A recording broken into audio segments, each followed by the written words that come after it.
మన Chiranjeevi vascular and multi speciality hospital దేశంలోనే best vascular and endovascular facilities and all multi speciality care.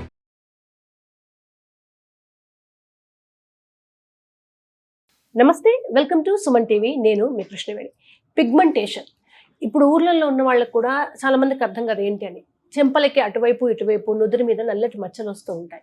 కొంతమందికి ఏమో కళ్ళ కింద నల్లగా ఉంటుంది, ఏం చేసినా కూడా నలుపుదనం వెళ్ళదు. కొంతమంది త్వరగా ఏజ్ అవుతూ ఉంటాయి, అంటే ముడతలు రావడము, స్కిన్ లూజ్ అవ్వడము. ఎవరికైనా అందంగా ఉండాలని ఉంటుంది, అది 40s అయినా 50s అయినా మేము ఇంకా 20s లాగే ఉండాలని కోరుకుంటారు. ఇప్పుడు విపరీతమైన అవేర్నెస్ వచ్చింది, కాకపోతే సెలెక్షన్ రాంగ్ అవుతుంది. పర్ఫెక్ట్ పర్సన్ని కలిసినప్పుడే ట్రీట్మెంట్ కూడా పర్ఫెక్ట్గా వస్తుంది. సో ఈ స్కిన్కి సంబంధించిన సమస్యలన్నింటికి సొల్యూషన్ ఏంటి అనే విషయాన్ని తెలియజేయడానికి మనకు చిరంజీవి క్యూటీస్ కేర్, అలాగే ప్రముఖ dermatologist, cosmetologist, hair transplant specialist అయినటువంటి డెర్మటాలజీలో ఎండి గోల్డ్ మెడలిస్ట్ సంపాదించినటువంటి శిల్ప పొన్నడ గారు ఉన్నారు. మేడంతో మాట్లాడి మీ డౌట్స్ అన్ని నేను క్లారిఫై చేస్తాను. మేడం నమస్తే. మేడం, అందం ఇది నెవర్ ఎండింగ్ టాపిక్, అసలు అబ్సెషన్ ఉంటుంది దాని పట్ల అందరికీ, అబ్బాయిలకైనా అమ్మాయిలకైనా. అమ్మాయిలకు కాస్త ఎక్కువగా ఉంటుంది. ఈ పిగ్మెంటేషన్ అనేది 30s నుంచి స్టార్ట్ అవుతుంది మేడం చాలా మందికి. ముఖ్యంగా ఈ ఆడియన్స్ లో నాకు తెలిసి ఊర్లలో వర్క్ చేస్తున్న వాళ్ళకైతే ఇంకెక్కువగా ఉంటుంది. కొంచెం స్టార్ట్ అవుతుంది, వాళ్ళు ఏం చేస్తారంటే పౌడర్తో కవర్ చేసేస్తూ ఉంటారు, అదేమో లోపల నుంచి పెరుగుతూ వస్తుంది కదా. అసలు పిగ్మెంటేషన్ స్టార్ట్ అవ్వగానే ఏ దశలో రావాలి డాక్టర్స్ దగ్గరికి? మీరు చెప్పినట్టు ఆ మెలాస్మా, చంపల మీద ఎలాగైతే పిగ్మెంటేషన్ అట్లా వస్తుందో జనరల్ గా మెలాస్మా అంటారు అనమాట, మంగు మచ్చలు.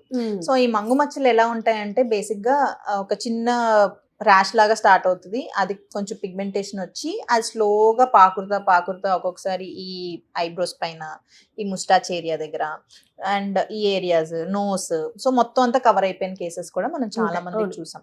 సో ఈ వీళ్ళల్లో ఏంటంటే మెయిన్ గా హార్మోన్ ఇంబ్యాలెన్స్ అనేది ఉంటుంది. సో జనరల్ గా ఇవి ఎక్కువ చూసేది ఏంటంటే ప్రెగ్నెంట్ ఉమెన్ లో. సో వాళ్ళకి ఎలాగైతే హార్మోన్ ఇంబ్యాలెన్స్ ఉండి క్లోయాస్మా అంటారు ఆ టైంలో. సో జనరల్ గా ప్రెగ్నెన్సీ అయిపోయిన తర్వాత హార్మోన్ సెట్ అయిపోతాయి కాబట్టి జనరల్ గా మాస్క్ ఆఫ్ ప్రెగ్నెన్సీ పోతుంది. బట్ కొంతమందికి ఏంటంటే ఆ కంటిన్యూయింగ్ ఉన్నప్పుడు ఏంటంటే ఆ మెలాస్మా అనేది కొంచెం పెరగడం, లేకపోతే ఇంకొంచెం డార్క్ అవ్వడం, సో ఇట్లాంటివి ఉంటాయి. సో మీరు చెప్పినట్టు పౌడర్తో అద్దేసి అది కవర్ చేస్తే తప్పులేదు. బట్ మోస్ట్ ఆఫ్ దమ్ ఏం చేస్తారు తెలుసా, over the counter drugs. So ఆ ఆయింట్మెంట్ వెళ్ళి వాళ్ళని అడిగితే వాళ్ళు ఒక ఆయింట్మెంట్ ఇస్తారు, ఒక మిక్స్ మసాలా ఆయింట్మెంట్ ఒకటి ఇస్తారు. అందులో స్టీరాయిడ్ ఉంటుంది, ట్రెట్నాయిన్ ఉంటుంది, హైడ్రోక్వినోన్ ఉంటుంది. సో ఇట్లాంటివన్నీ మిక్స్ చేసేసి ఒక ఆయింట్మెంట్ ఇస్తారు, అది అప్లై చేయంగానే జనరల్గా తగ్గిపోతుంది అనమాట. సరే అది తగ్గిపోయింది కదా అని ఒక 2 days స్టాప్ చేసేగానే ఏమవుతుంది, ఇంకొంచెం డార్క్ గా కనిపిస్తుంది. సో అదేంటంటే ఆ స్టీరాయిడ్ అనేది అబ్యూజ్ అయిపోతుంది అనమాట. సో అబ్యూజ్ అవ్వడం వల్ల ఏంటంటే కంటిన్యూస్ గా యూజ్ చేసి ఆ తర్వాత స్కిన్ పల్చగా అయిపోవడం, దానిపైన అది ఆపంగానే కొంచెం యాక్నే, అంటే యాక్నే ఫామ్ ఇరప్షన్ అంటాం, పెద్ద పెద్ద పింపుల్స్ లాగా మొహం అంతా వచ్చేయడం, అండ్ అన్వాంటెడ్ హెయిర్స్ అంటే హైపర్ట్రైకోసిస్. సో ఈ చంపల దగ్గర అంతా హెయిర్ ఎక్కువ అయిపోవడం, సో ఇట్లాంటివి జనరల్గా కనిపిస్తూ ఉంటాయి అన్నమాట. సో వీళ్ళల్లో ఏంటంటే తర్వాత వచ్చే ట్రీట్మెంట్, అంటే మనం ఇవ్వాల్సిన ట్రీట్మెంట్ ఇచ్చే టైం కల్లా వాళ్ళు ఆల్రెడీ స్కిన్ అంతా పలచబడిపోయి మొత్తం స్పాయిల్ అయిపోయి, స్పాయిల్డ్ ఫేసెస్ అంటారు వీటిని. సో మొత్తం అంతా స్పాయిల్ చేసేసుకొని వస్తుంటే it is becoming very difficult to treat. So laser చేయాలన్నా భయమే, పీల్ చేయాలన్నా భయమే. సో ఆ అవేర్నెస్ ఇవ్వడం కోసమే మీరు అడిగిన క్వశ్చన్ కోసం ఇంత డీటెయిల్గా ఇస్తున్నాను. సో ఒక మంగు మచ్చ లేకపోతే ఏమైనా పిగ్మెంటేషన్ వచ్చినప్పుడు ఒక కన్సల్టెంట్ డర్మటాలజిస్ట్ని కలిసి మంచిగా ఏది సూట్ అవుతుంది, ఇది ఎన్ని రోజులు వాడాలి. హైడ్రోక్వినోన్ ఇస్తున్నారు కదా, వాళ్ళు ఇచ్చేది హైడ్రోక్వినోనే, నేను ఇచ్చేది హైడ్రోక్వినోనే అనుకోవడం తప్పు. సో ఇది ఇక్కడ మనం ఏంటంటే టైలర్డ్ ట్రీట్మెంట్ అనేది ఇస్తాం. సో ఎన్ని రోజుల వరకు ఇది వాడాలి, ఇది అయిపోయిన తర్వాత దీన్ని మళ్ళీ టేపర్ చేసుకోవడానికి ఎన్ని రోజులు యూజ్ చేయాలి, దానికి రిప్లేస్మెంట్ ఏమి ఇస్తున్నాం. So it depends upon how you are modifying the treatment. So బయట ఇచ్చే వాళ్ళు మనం ఇచ్చేది ఒకటే కదా అని చెప్పి it is not the same thing. So అది మనం మన స్కిన్కి తగినట్టు ఎట్లా మాడిఫై చేసుకొని వాడుకుంటాం అనేది ఇంపార్టెంట్ అన్నమాట. ఓకే, ఇప్పుడు ఏ దశలో వస్తే ట్రీట్మెంట్ సాధ్యమవుతుంది? ఒక దశలో ఏమో ఇంకా మొత్తం తగ్గించడానికి కుదరదు, కొంతవరకు డల్ చేయొచ్చు అంటారు కదా, అదే స్టేజ్? సో మాక్సిమం వచ్చిన కేసెస్ ని మనం ట్రీట్ చేసేస్తామమ్మా. బట్ మెయిన్ థింగ్ ఏంటంటే skin being the largest organ of the body, దానికి మెయింటెనెన్స్ అనేది చాలా ఎక్కువ. ఎందుకంటే మీరు వెళ్ళే డస్ట్లో కానీ, సన్లైట్ కానీ, లేకపోతే ఆ హ్యూమిడిటీ ఎక్స్పోజర్ కానీ, లేకపోతే ఏమైనా స్విమ్మింగ్ పూల్స్కి వెళ్ళినప్పుడు ఆ వాటర్ ఎక్స్పోజర్ కానీ అన్నిటినీ మీకు లోపలికి వెళ్లకుండా ఆపేదే స్కిన్. సో అలాంటి స్కిన్కి డ్యామేజ్ అనేది కంటిన్యూస్గా జరుగుతూనే ఉంటుంది. ఆ డ్యామేజ్ని మనం అండర్ కంట్రోల్ పెట్టుకోవడానికి మెయింటెనెన్స్ అనేది కంపల్సరీ చేసుకోవాలి. ఓకే. సో ఇలాంటి కండిషన్స్ మీరు అడిగినట్టు వాళ్ళు ఏ స్టేజ్ లో వస్తే ట్రీట్మెంట్ ఇవ్వాలి అనుకుంటే వాళ్ళకి మెయిన్ గా ఏంటంటే ఒక 1 year ఆర్ 6 months డ్యూరేషన్ ఈ టైంలో ఉండేటప్పుడు ఏంటంటే ట్రీట్మెంట్ ఇస్తే బెస్ట్ రిజల్ట్స్ వస్తాయి అనమాట. అదే ఒకవేళ కొంచెం ఆల్రెడీ ఒక 2 years అయిపోయింది, లేకపోతే బయట over the counter drugs already use చేసేసాం, వీళ్ళల్లోని కొంచెం రెసిస్టెంట్ ఉంటుంది. But still we're trying our best to maintain them back into their normal skin. Okay madam, ఇప్పుడు చాలా మంది కొరియన్ స్కిన్ కేర్ అని 12 steps 18 steps వాడుతూనే ఉన్నారు. వాళ్ళ ఓపికకు అసలు ఎలా చూస్తుంటేనే ఆశ్చర్యం అవుతుంది కదా. ఇండియన్ స్కిన్ మన టైప్ వేరు, కానీ సంబంధం లేకుండా కొరియన్ స్కిన్ వస్తుందేమో అన్న భ్రమలో బతుకుతుంటారు వీళ్ళు. అసలు ఏం చేస్తే అంటే ఎన్ని లేయర్స్, ఇప్పుడు కొంతమంది మాయిశ్చరైజర్, సన్ స్క్రీన్ అంటారు, అలా యాక్చువల్గా ప్రతి ఒక్కరు ఇంట్లో బేసిక్ చేసుకోవాల్సింది ఏంటి? సో మెయిన్ థింగ్ ఏంటంటే ఇది ఏషియన్ స్కిన్ టైప్స్ ఎట్లా ఉంటాయి, మోర్ పిగ్మెంటెడ్ ఉంటాయి అనమాట. కొరియా వాళ్ళకి కొరియన్ స్కిన్ ఉంటుంది, ఇండియన్స్ కి ఇండియన్ స్కిన్ ఉంటుంది. అది మాత్రం గుర్తుంచుకోవాలి. గుర్తు పెట్టుకొని దాని ప్రకారంగా మనం యూజ్ చేసుకొని ప్రోడక్ట్స్ కూడా అట్లాగే యూజ్ చేసుకోవాలి. మెయిన్ గా ఏంటంటే ఈ మన దాంట్లో ఉండే వాళ్ళలో ఏంటంటే పిగ్మెంటేషన్ వచ్చే ఛాన్సెస్ ఎక్కువ ఉంటాయి అనమాట. ఎందుకంటే మన స్కిన్ టైపే అట్లాంటిది. ఎందుకంటే మనకి మెలనిన్ అనే ఒక పిగ్మెంట్ ఉంటుంది, అది ఎంత ఎక్కువ ఉంటే అంత డార్క్నెస్ ఉంటుంది అనమాట. సో మనకి ఏషియన్ స్కిన్ టైప్స్ లో జనరల్ గా మనకి ఫిట్జ్పాట్రిక్ 3-4 ఆ టైప్ ఆఫ్ స్కిన్ టైప్స్ ఎక్కువ, 3-4-5. సో ఈ టైప్ ఆఫ్ స్కిన్స్ ఎక్కువ ఉంటాయి కాబట్టి వాళ్ళల్లోని మెలనిన్ అనేది ఎక్కువ ఉంటుంది అనమాట. సో మనం ఏమైనా మామూలుగా ఇప్పుడు మొన్న ఏదో రీల్ కూడా చూసాను నేను యూట్యూబ్ లో, ఏదో చిన్న పెయింట్ లాంటిది వేసేసి ఇట్లా పీల్ ఆఫ్ చేసేస్తుంటే పిగ్మెంటేషన్ కూడా వచ్చేస్తుంది. ఏదో మనం ఏదో పేస్ట్ తో వ్యాక్స్ కి హెయిర్ ఎట్లా వచ్చేస్తుందో అలాగే పిగ్మెంటేషన్ కూడా వచ్చేస్తున్నట్టు చూపిస్తున్నారు. సో అది జనరల్ గా అవ్వదు. సో మెయిన్ థింగ్ ఏంటంటే వాళ్ళకి ఆబ్వియస్లీ ఏమైనా స్కిన్ ఇరిటెంట్ ఏమైనా అప్లై చేస్తే అది ఆబ్వియస్లీ అట్లా డ్రైగా అయిపోతుంది, స్కిన్ అక్కడ వరకు డెడ్ అయిపోతుంది అనమాట. సో ఆ డెడ్ అయిపోయిన స్కిన్ మీద ఏమైనా సిలికాన్ షీట్ కానీ లేకపోతే ఏమైనా వేసి పీల్ ఆఫ్ చేస్తే మేబీ అట్లా కనిపిస్తుంది. బట్ మన స్కిన్ టైప్స్ లో అట్లాంటి ప్రొసీజర్ జనరల్ గా చేస్తే ఏమవుతుందంటే అది ఇంకా రీపిగ్మెంటేషన్ అంటే రిబౌండ్ హైపర్ పిగ్మెంటేషన్ అనమాట. సో రిబౌండ్ హైపర్ పిగ్మెంటేషన్ రావడానికి ఛాన్సెస్ ఇండియన్ స్కిన్ టైప్స్ లో చాలా ఎక్కువ ఉంటున్నాయి. సో ఇవేంటంటే ట్రెండింగ్ రీల్స్ చూడడం, ఏదో ఒకటి కొనడం, అది రాయడం, అది రాసిన తర్వాత ఇంకొంచెం డార్క్నెస్ అయ్యి వచ్చిన కేసెస్ చాలా అంటే చాలా చూస్తున్నాం ఇక్కడ. సో మెయిన్ గా తెలుగు రాష్ట్రాల్లోని ఎక్కువ శాతం ఇవి యూజ్ చేస్తున్నారు. అవును, glass skin, Korean skin, collagen packs పెట్టుకుంటున్నారు. సో కొల్లాజన్ అనేది ఒక హై డెన్సిటీ మాలిక్యూల్ అనమాట. సో ఆ హై డెన్సిటీ జనరల్ గా ఇప్పుడు స్కిన్ ప్రొడక్ట్స్ చాలా కాస్ట్లీ ఉంటాయని అంటారు. ఎందుకు కాస్ట్లీ ఉంటాయి? ఎందుకంటే డస్ట్ నే లోపలికి వెళ్ళనివ్వని స్కిన్ మీరు అప్లై చేసే క్రీమ్ ఎట్లా ఎలో చేస్తుంది? ఎలో చేయదు. ఎందుకంటే ఆ పార్టికల్ ని మనం మాడిఫై చేసుకుంటాం అనమాట. చిన్న చిన్న పార్టికల్స్ ఆ ఉండే ఆ స్కిన్ కి మధ్యన ఉండే గ్యాప్ లో వెళ్ళడానికి జనరల్ గా మనం మాడిఫై చేసుకుంటాం. అందుకు అవి స్కిన్ ప్రొడక్ట్స్ అనేవి కొంచెం కాస్ట్లీ ఉంటాయి. ఓకే.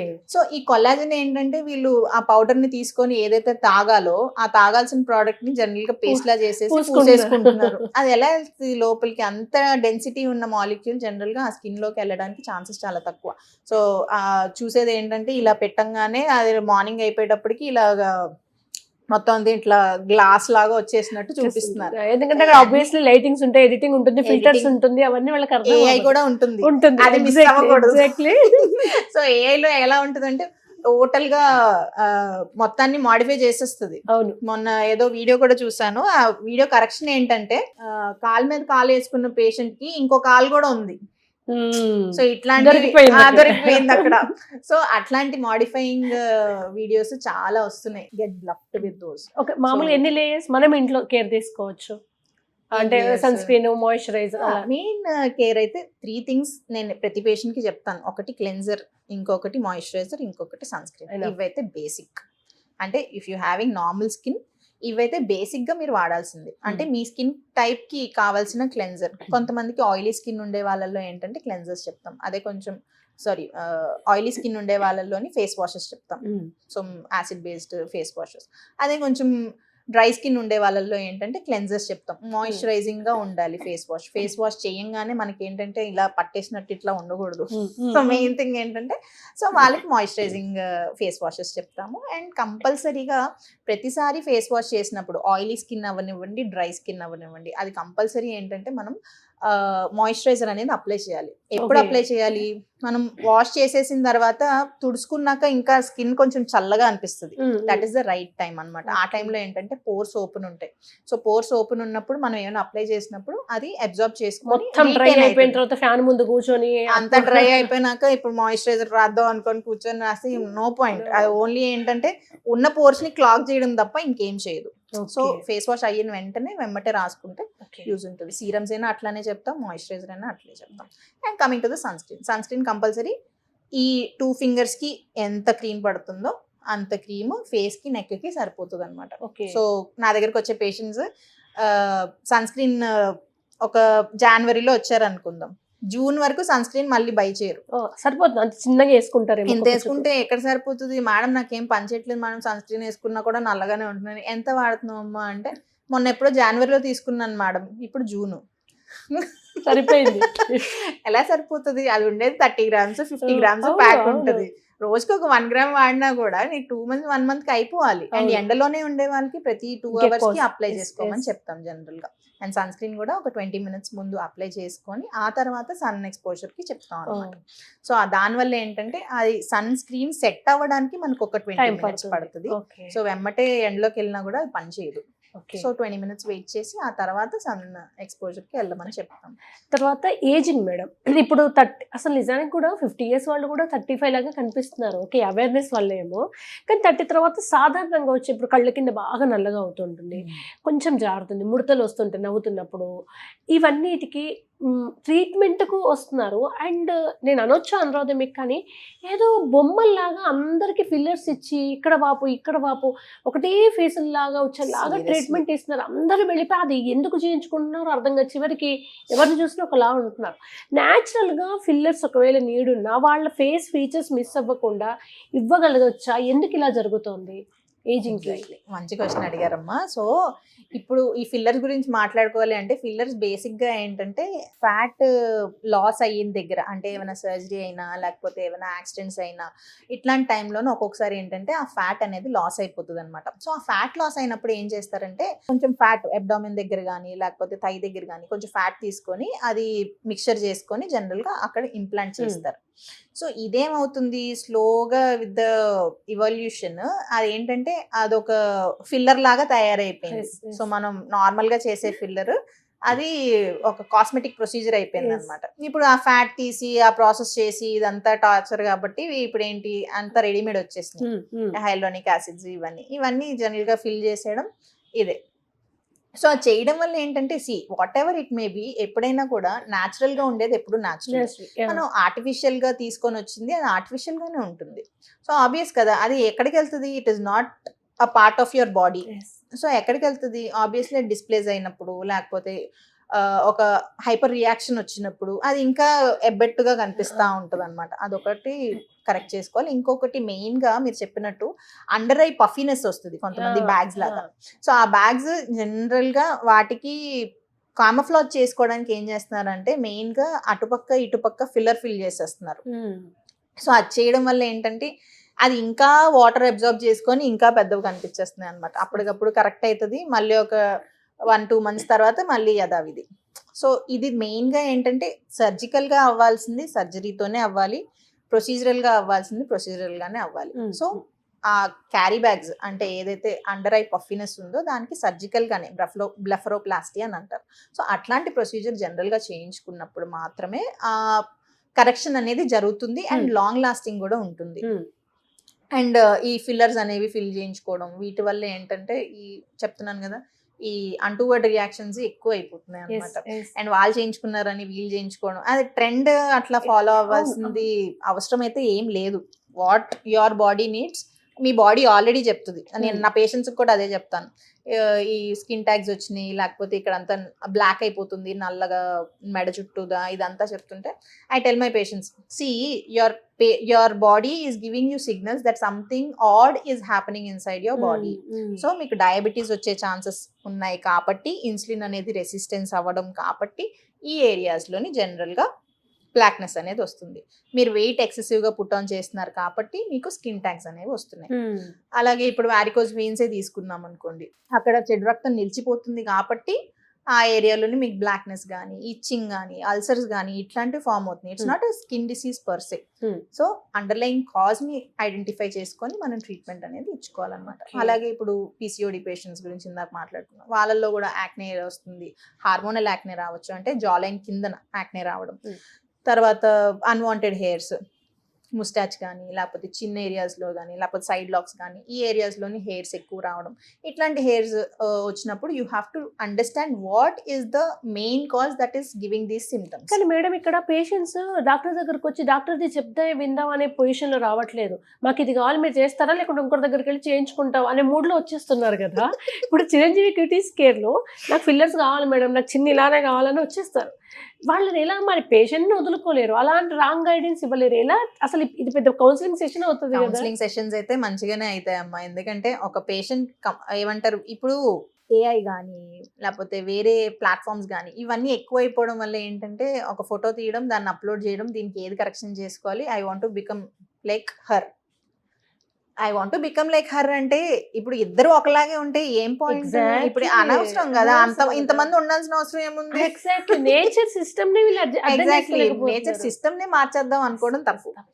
వాళ్ళలాగా నేను ఉండాలి అనుకోవడం ఓకే ఎట్ అ పాయింట్, కానీ you are making things go very wrong. So ఈ ఫిల్లర్స్, ఇవి బోటాక్స్ వరకు ఓకే, ఎస్ చిన్న చిన్న ఇది you can get it done. దానికి ఏంటంటే మెడికేషన్ వైజ్ కూడా మనం ట్రీట్మెంట్ చేసుకోవచ్చు. At the same time mild procedures దాని త్రూ కూడా యాక్చువల్లీ కవరప్ చేసేసుకోవచ్చు. అండ్ ఇప్పుడు ఉండే ట్రెండ్, మెయిన్ గా అందరూ ఫాలో అవ్వాల్సిన ట్రెండ్ ఏంటంటే age in a graceful way. So graceful గా మనం ఎలా ఏజ్ అవుతాం? By changing your life style. So junk foods, లేకపోతే ఎక్సర్సైజ్ లేకుండా, లేకపోతే లేట్ నైట్ స్క్రోలింగ్స్, ఇట్లాంటివి జనరల్ గా కంట్రోల్ చేసినప్పుడు ఆబ్వియస్ గా యూ ఏజ్ గ్రేస్ఫుల్లీ. అంతే కదా, మన మదర్ ని చూస్తాము, అలాగే మన ఆంటీని చూస్తాం.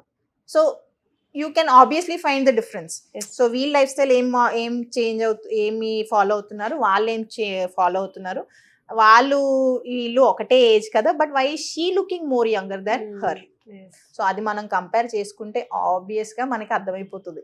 So something is going wrong, that should be corrected. Final గా చిరంజీవి క్యూటీస్ కేర్ నుంచి మన ఆడియన్స్ కి ఏం చెప్తారు? ఏ దశలో ఫిల్లర్స్ అవసరం అంటారు, ఏ దశలో మీరు ఎటువంటి ట్రీట్మెంట్ ఇస్తారు? ఇట్ డిపెండ్స్ అమ్మా. అంటే వాళ్ళు ఏ స్టేజ్ లో వచ్చారు అన్నది మనం ఒక స్కిన్ అనాలిసిస్ చేసుకొని వాళ్ళకి ఏది అవసరమో, అంటే ఇప్పుడు మీరు వచ్చారు ఫిల్లర్స్ గురించి చదివారు కాబట్టి ఫిల్లర్ చేసేస్తే మీకు కరెక్ట్ అయిపోతుందని కాదు. సో మెయిన్ గా ఒక్కొక్కసారి మీకు డల్ స్కిన్ ఉండొచ్చు, డ్రైనెస్ ఉండొచ్చు, లేకపోతే కొల్లాజన్ డెఫిషియన్సీ ఉండొచ్చు. సో మెయిన్ గా అవి కరెక్ట్ చేసుకొని కావాలిస్తే ఫిల్లర్ ఇస్తాం, లేదంటే వద్దు. Okay, super. Thank you so much. Thank you.